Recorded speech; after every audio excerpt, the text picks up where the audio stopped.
بسم اللہ الرحمن الرحیم۔ السلام علیکم ناظرین، آج ہم مارکیٹ کے اتار چڑھاؤ کے بارے میں آپ کو بتائیں گے۔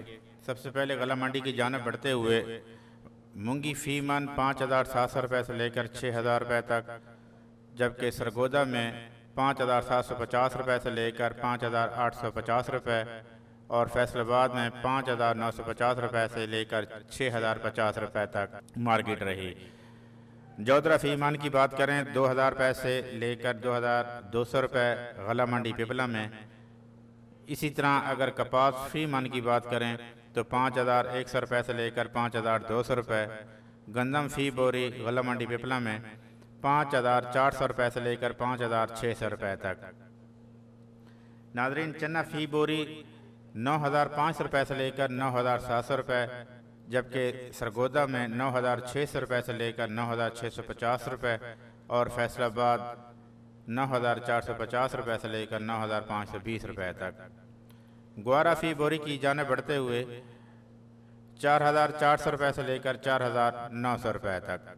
غلہ منڈی بکھر کی بات کریں تو مونگی فی من 5,800 روپے سے لے کر 5,950 روپے، جبکہ ملتان میں 5,800 روپے سے لے کر 5,900 روپے تک اور سندھ حیدرآباد میں 5,800 روپے سے لے کر 5,900 روپے تک۔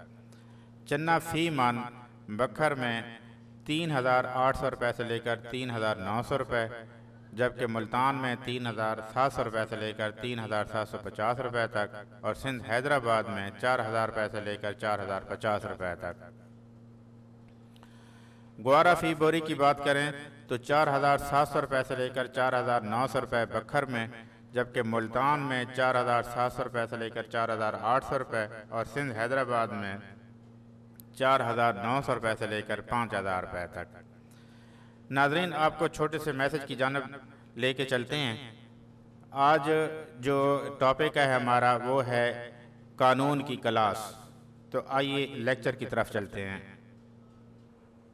قانون کی کلاس میں استاد نے ایک طالب علم کو کھڑا کر کے اس کا نام پوچھا اور بغیر کسی وجہ کے اسے کلاس سے نکل جانے کا کہہ دیا۔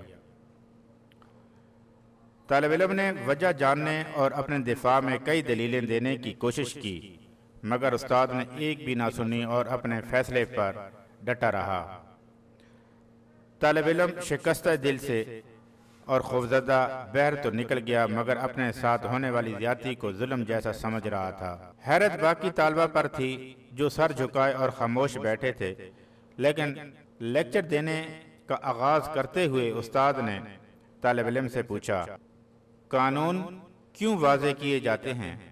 ایک طالب علم نے کھڑے ہو کر کہا، لوگوں کے رویوں پر قابو رکھنے کے لیے۔ دوسرے طالب علم نے کہا، معاشرے پر لاگو کرنے کے لیے۔ تیسرے نے کہا، تاکہ کوئی طاقتور کمزور پر زیادتی نہ کر سکے۔ استاد نے کئی ایک جوابات سننے کے بعد کہا، بیٹے، یہ سب جوابات ٹھیک ہیں مگر ناکافی ہیں۔ ایک طالب علم نے کھڑے ہو کر کہا، تاکہ عدل و انصاف قائم کیا جا سکے۔ استاد نے کہا، جی بالکل یہی جواب ہے جو میں سننا چاہتا تھا، تاکہ عدل کو غالب کیا جا سکے۔ استاد نے پھر پوچھا، لیکن عدل و انصاف کا کیا فائدہ ہوتا ہے؟ ایک طالب علم نے جواب دیا، تاکہ لوگوں کے حقوق کی حفاظت کی جا سکے اور کوئی کسی پر ظلم نہ کر سکے۔